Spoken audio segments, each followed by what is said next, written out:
तो आज हम बात करेंगे 10 MCQ ऑन डाइजेस्टिव सिस्टम। ये हमारा जो है पार्ट 3 है। Please watch the previous video before watching this. The link is given in the description. So let's begin. Question number 21, which of the following is a function of secretin. तो given option में से आपको बताना है कि secretin का क्या function है, वो आपको बताना है। ऑप्शन नंबर ए हमारा stimulates gastric acid production, option number B हमारा स्टिमुलेट्स बाइल सिक्रीशन, या ऑप्शन नंबर सी हमारा stimulates the release of bicarbonate from the pancreas, या ऑप्शन नंबर डी हमारा stimulates the contraction of the gall bladder.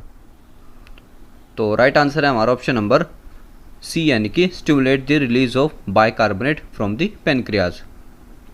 जो हमारा secretin होता है वो स्टिमुलेट होता है पैनक्रियाज से, जो बेसिकली रिलीज करता है बाइकार्बोनेट को। जो एसिडिक काइम है जो ड्यूडेनम में बेसिकली एंटर करती है, तो उसको न्यूट्रलाइज करने का काम जो है सिक्रेटिन का होता है। तो आपको ध्यान रखने की आवश्यकता है। Question number 22, the absorption of which vitamin depends on the presence of intrinsic factor. तो जो विटामिन की एब्जॉर्प्शन होती है वो किस जो है फैक्टर पे या किस पे डिपेंड होती है, वो आपको बताना है, किस इंट्रिंसिक फैक्टर पे। ऑप्शन नंबर ए हमारा B12, ऑप्शन नंबर बी हमारा vitamin D, option number C हमारा vitamin A, option number D हमारा विटामिन सी। तो राइट आंसर है हमारा ऑप्शन नंबर ए, यानी vitamin B12।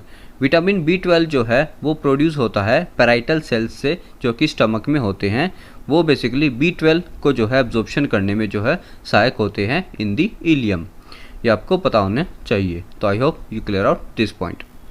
Question number 23, what is the main function of cholecystokinin. तो CCK यानी कि कोलिसिस्टोकाइनिन का क्या फंक्शन होता है, वो आपको बताना है।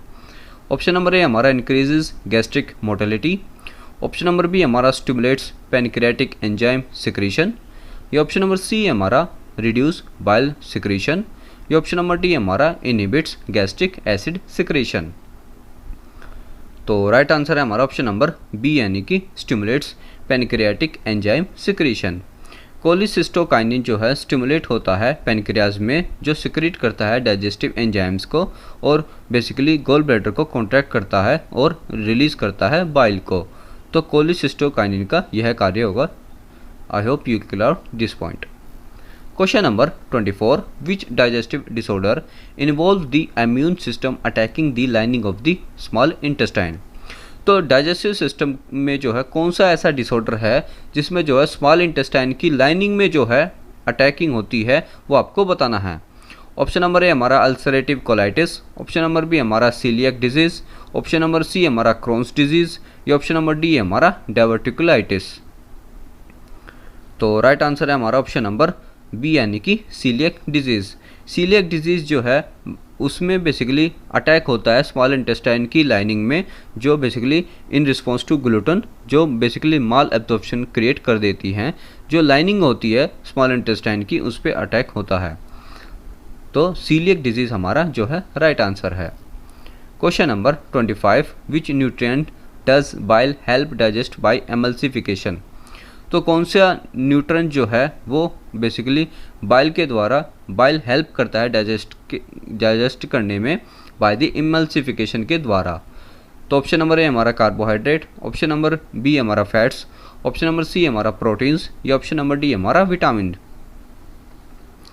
तो राइट आंसर है हमारा ऑप्शन नंबर बी, यानी कि फैट। फैट जो है बेसिकली डाइजेस्ट किया जाता है बेसिकली बाइल के द्वारा हेल्प करके द्वारा, यानी कि जो बाइल है वो एमल्सिफाइज करता है फैट को, यानी कि ब्रेक करता है स्मॉल ड्रॉपलेट्स में या स्मॉल पार्ट्स में, जिससे जो है डाइजेशन की प्रक्रिया को जो है अच्छे से किया जा सके by the enzymes like lipase की हेल्प से। Question number 26, which segment of the small intestine is responsible for most nutrient absorption. तो स्मॉल इंटेस्टाइन का वह कौन सा हिस्सा है जहाँ पर जो है सबसे ज़्यादा जो है न्यूट्रिएंट की ऑब्जॉर्प्शन होती है, वो आपको बताना है। ऑप्शन नंबर ए हमारा ड्यूडेनम, ऑप्शन नंबर बी हमारा जेजनम, ऑप्शन नंबर सी हमारा इलियम, या ऑप्शन नंबर डी हमारा पाइलोरस। तो राइट आंसर है हमारा ऑप्शन नंबर बी, यानी कि जेजनम।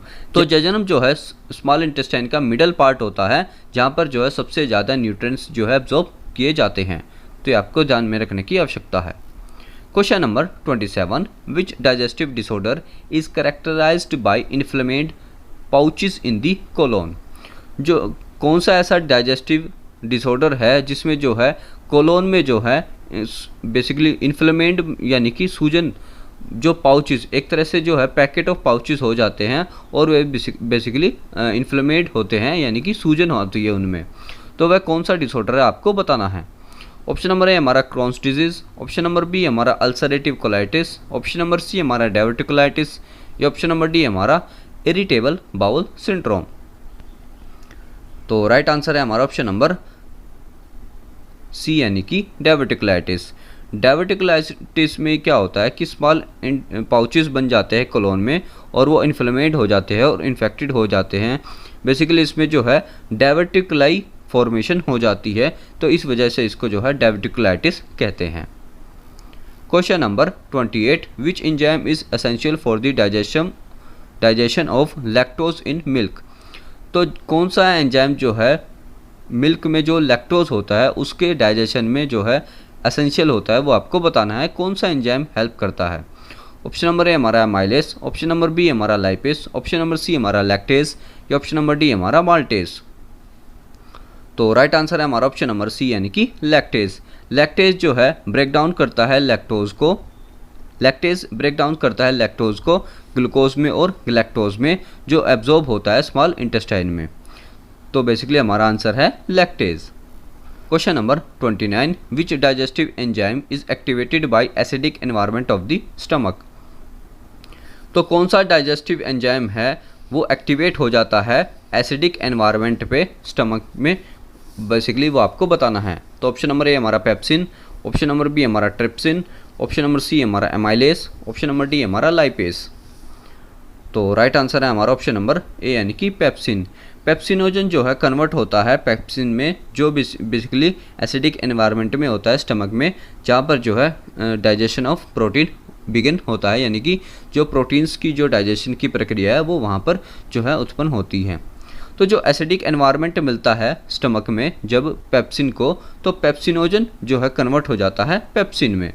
तो ये आपको ध्यान में रखने की आवश्यकता है।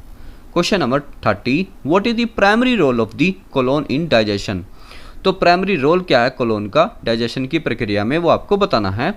ऑप्शन नंबर ए हमारा breakdown of carbohydrates, option number B हमारा absorption of water, option number C हमारा absorption of proteins, option number D हमारा ब्रेकडाउन ऑफ फैट्स।